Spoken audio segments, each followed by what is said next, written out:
حق و باطل میں فرق. پہلا پوائنٹ، امام حسین نے یزید کی بیعت نہ کر کے تا قیامت حق و باطل میں فرق واضح کر دیا.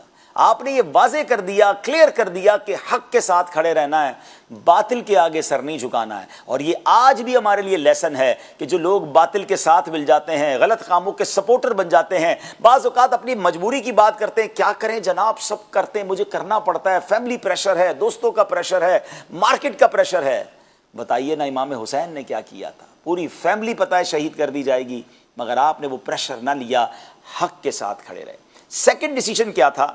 نااہل کو منصب دینے کی جو ممانعت ہے. ہاں یہ بڑی خوبصورت، آج کل انگلش میں بھی ایک جملہ کہا جاتا ہے، right person for the right job.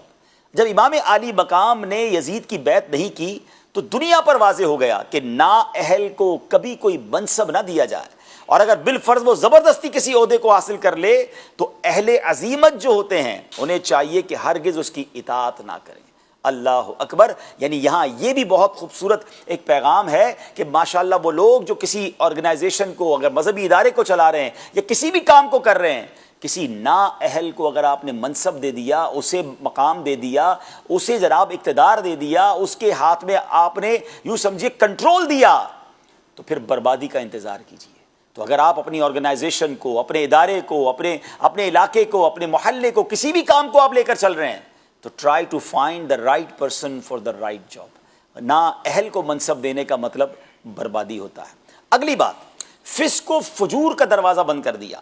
اگر آپ یزید کی بیعت کر لیتے ناظرین، بڑا مال مل جاتا آپ کو، بہت سارے جناب منصب مل جاتے، آپ بڑی سکون کی لائف مدینہ منورہ میں اپنی فیملی کے ساتھ گزارتے. مگر ہوتا کیا؟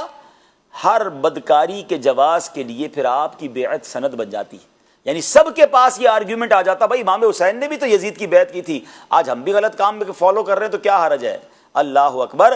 تو اور پھر شریعت اسلامیہ اور ملت حنیفہ کا نقشہ مٹ جاتا. میرے امام یہ جانتے تھے کہ اگر آج میں نے یزید کی بات مان لینی ہے، ادھر کمپرومائز کرنا ہے، پھر ساری امت نے کمپرومائز کرنا ہے.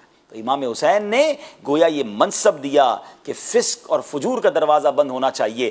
اللہ کی نافرمانی جہاں ہو رہی ہے ہمارا وہ کوئی لینا دینا نہیں ہے. اور یہی ہمارے لیے کربلا کا ایک اور میسج ہے، ایک اور خوبصورت اس کے پیچھے یوں سمجھیے مقصد ہے، وہ ہے نظام اسلام کا تحفظ.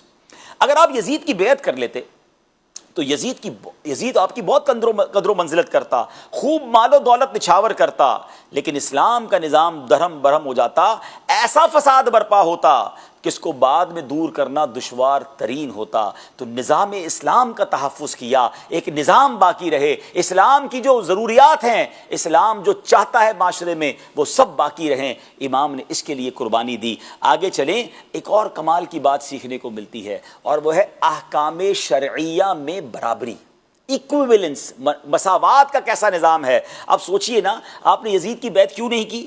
کہ اس کا فسق و فجور تھا، وہ اللہ کی عبادت کرنے والا نہیں، بلکہ وہ گناہوں میں مبتلا بھی تھا اور حرام کو حلال کرنا چاہتا تھا، وہ تمام معاشرے میں بے حیائی اور بدکاری اور برے کام پھیلانا چاہتا تھا.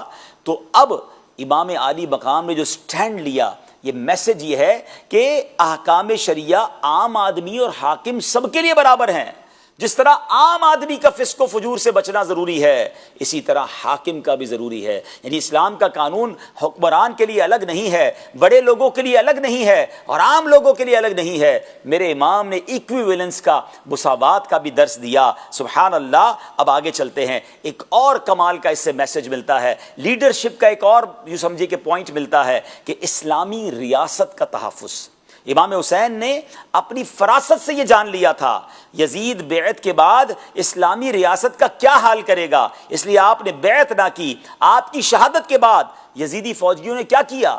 مدینہ منورہ پر لشکر کشی کی، سینکڑوں صحابہ کرام کو شہید کیا. معاذ اللہ، مسجد نبوی کے ستونوں پر گھوڑے باندھے 3 دن تک لوگ مسجد نبوی میں نماز نہ پڑھ سکے. مدینہ منورہ میں خوب لوٹ مار کی گئی، حرام کاموں کو گویا حلال کر دیا گیا. مکہ مکرمہ پر چڑھائی کی گئی، پتھر برسائے گئے. مسجد الحرام کا صحن، اتنے پتھر برسائے ان بدبختوں نے کہ مسجد الحرام کا صحن پتھروں سے بھر گیا. کعبۃ اللہ کے غلاف اور چھت کو ان بے دینوں نے جلا دیا اور کعبہ مشرفہ کی بے حرمتی کی. یہی تو امام جانتے تھے نا کہ یہ اسلام کا نقشہ بدل دیں گے، ریاست اسلام کا بیڑا غرق کرنا چاہتا ہے. تو یہ تحفظ ضروری ہے جس کے لیے انہوں نے اپنی جان بھی دینے سے وہ پیچھے نہ ہٹے.